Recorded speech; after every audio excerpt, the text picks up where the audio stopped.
Hi friends, இன்றைக்கி நம்ம அன்பரசி கிச்சனில் என்ன பார்க்க போகிறோம்னா அடமாங்காய் ஊறுகாய் பார்க்க போகிறோம். இந்த ஊறுகாய் எப்படி செய்கிறதுன்னு பார்க்கலாம் வாங்க.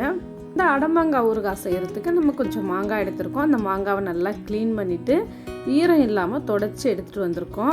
இந்த மாங்காய் செய்யும்போது சுத்தமாக ஈரமே இருக்கக்கூடாது. பாருங்கள், தொடச்சி எடுத்துகிட்டு வந்திருக்கேன். இந்த மாங்காய் வந்து எனக்கு காருகாய் அப்படின்னு சொன்னால் இந்த மாதத்தில் காய்க்கக்கூடிய காய். இது சீசனில் காய்க்கிற காய் கிடையாது. இந்த கார்காய் வந்து நல்லா புளிப்பாக நல்லாயிருக்கும். அதனால் நான் இதில் வந்து ஊறுகாய் செய்ய போகிறேன். இப்போ பாருங்கள், நம்ம ஒரு மாங்காய் எடுத்துக்கலாம். மாங்காய் எடுத்துக்கிட்டு மேல் பக்கத்துலேருந்து இதுக்கு இது மாதிரி கட் பண்ணணும். கொஞ்சம் முன்னாடியே நிறுத்திடணும், ஃபுல்லாக கட் பண்ணிடக்கூடாது. அதே மாதிரி அதோட ஆப்போசிட் சைடும் கட் பண்ணிக்கணும். இதை போல் 2 சைடும் கட் பண்ணிக்கிட்டு இந்த மாங்காவில் வந்து எந்த அளவுக்கு கல் உப்பு வைக்க முடியுமோ அந்த அளவுக்கு வச்சிடலாம். பாருங்கள், ஒரு சைடு ஃபுல்லாக நல்லா வச்சுட்டேன். இதே மாதிரி அழுத்தி விட்டு ஃபுல்லாக ஆக்கிடணும். அதே மாதிரி இன்னொரு சைடும் வச்சிடுறோம். இப்போ இதை வந்து நம்ம உப்பு வச்சுட்டோம். அடுத்தது நான் ஒரு கண்ணாடி ஜாடி எடுத்திருக்கேன். அந்த ஜாடி நல்லா ஈரம் இல்லாமல் தொடச்சி காய வச்சு எடுத்து வச்சுருக்கேன். அதுக்குள்ளே இந்த மாங்காய் வச்சிடலாம். நீங்கள் கண்ணாடி ஜாடி, பீங்கான் ஜாடி, இல்லை மண் பாத்திரம், இல்லை பிளாஸ்டிக் பாத்திரம் எது வேணுனாலும் எடுத்துக்கலாம். ஸ்டீல் மட்டும் அலுமினியம் எடுக்கக்கூடாது. பாருங்கள், இதுக்குள்ளே எல்லாமே நம்ம வச்சுட்டு நான் ஜாடிக்குள்ளே வச்சுட்டேன். இதை போல் இப்போ நான் இன்னொரு மாங்காய் கட் பண்ணி காமிக்கிறேன். பாருங்கள், இந்த மாங்காவை கட் பண்ணும்போதே பால் வடியுது பாருங்கள். இப்போ தான் மரத்துலேருந்து இது பறிச்சுக்கிட்டு வந்தது. இதையும் நம்ம அதே போல் கட் பண்ணிக்கிட்டு உப்பு வச்சுட்டு உள்ளே வைக்கிறோம். இதை போல் எல்லா மாங்காவையும் கட் பண்ணி ஜாடிக்குள்ளே வச்சிடலாம். பாருங்கள், எல்லாமே கட் பண்ணி நம்ம ஜாடிக்குள்ளே வச்சிட்டோம். இப்போ பாருங்கள், இதை போல் எல்லா மாங்காவும் கட் பண்ணி உப்பு வச்சு நம்ம வந்து கண்ணாடி பாட்டிலுக்குள்ளே வச்சிடலாம்.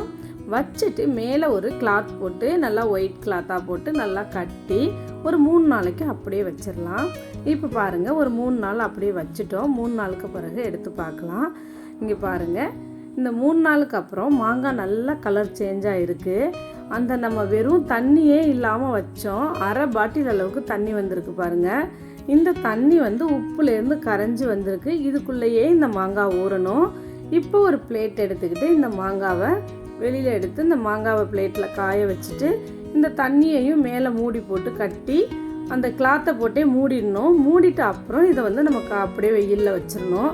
இதை போல் டெய்லி நம்ம இந்த சாயங்காலம் ஆனவுடனே இந்த தண்ணியை அவுத்துட்டு இந்த காஞ்ச மாங்காவை அந்த தண்ணியில் போட்டுடணும். இதை போல் ஒரு 5 நாள் பண்ணியிருக்கோம். 5 நாளுக்கு அப்புறம் எப்படி இருக்குன்னு பாருங்கள். 5 நாளுக்கு அப்புறம் நல்லா மாங்காய் காஞ்சிடுச்சு, நல்லா கலர் சேஞ்ச் ஆகிடுச்சு. இந்த தண்ணியெல்லாம் இழுத்துட்டு சும்மா 1-2 ஸ்பூன் அளவுக்கு தண்ணி தேன் மாதிரி அடியில் நிற்கிது பாருங்கள். இவ்வளவு தான். இன்றைக்கி இந்த மாங்காவை இதில் போட்டு குலுக்கி வச்சோம் அப்படின்னா நாளைக்கு அதில் இருக்க தண்ணி ஃபுல்லாகவே ட்ரை ஆகிடும். அதுக்கப்புறம் நல்லா காயிற வரைய ஒரு 2-3 நாளைக்கு நம்ம காய வச்சுக்கலாம். பாருங்கள், நான் நல்லா காய வச்சுட்டேன். சூப்பராக மாங்காய் காஞ்சி தோல் சுருங்கி போய் சூப்பராக இருக்குது பாருங்கள். இந்த மாங்காய் நல்லா காஞ்சி இதோட தோல்லாம் சுருங்கி வத்தல் மாதிரி ஆயிடுச்சு. இப்போ எடுத்து ஒரு ஜாடியில் போட்டு நம்ம மூடி வச்சுக்கிட்டோம் அப்படின்னா எத்தனை வருஷம் ஆனாலும் கெட்டு போகாது. 2-3 வருஷம் ஆனாலும் அப்படியே இருக்கும். இந்த மாங்காவை நல்லா ஒரு மழைக்காலம் வரும்போது இப்போ திறந்து பார்த்தோம் அப்படின்னா அதில் இருக்க அந்த உப்பெல்லாம் தண்ணியெலாம் வடிஞ்சு அப்படியே தேன் மாதிரி இருக்கும். மாங்காய் தொட்டு பார்க்கும்போது நல்லா அப்படியே சாஃப்டாக இருக்கும். நல்லா அந்த டைமில் இந்த மாங்காவோட 2 பக்கமும் இருக்க பட்டையை எடுத்துட்டு கட் பண்ணி நம்ம தாளித்து வச்சுக்கிட்டோன்னா ஊறுகாய் சூப்பராக எவ்வளோ நாளுக்கு வேணாலும் இருக்கும். நல்ல டேஸ்ட்டாக இருக்கும்.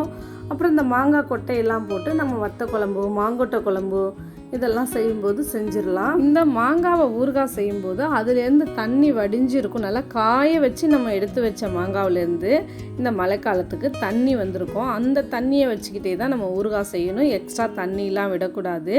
இதை போல் ஊறுகாய் செஞ்சு எடுத்து வச்சிட்டோம் அப்படின்னா இந்த ஊறுகாய் கெட்டு போகாது, ரொம்ப டேஸ்ட்டாக இருக்கும். வெளியிலே வச்சுக்கலாம், ஃப்ரிட்ஜிலே வைக்க வேண்டிய அவசியம் இருக்காது. நீங்கள் அதை போல் செஞ்சு பாருங்கள். மாங்கொட்டை குழம்பு செஞ்சு சாப்பிட்லாம், மாவத்தை குழம்பு செய்யலாம். எல்லாத்துக்கும் இந்த மாங்காய் வந்து சூப்பராக இருக்கும். இதை போல் நீங்கள் அடமாங்காய் போட்டு பாருங்கள். உங்களுக்கு இந்த பதிவு பிடிச்சிருந்துச்சுன்னா லைக் பண்ணுங்கள், ஷேர் பண்ணுங்கள், சப்ஸ்கிரைப் பண்ணுங்கள். நன்றி, வணக்கம்.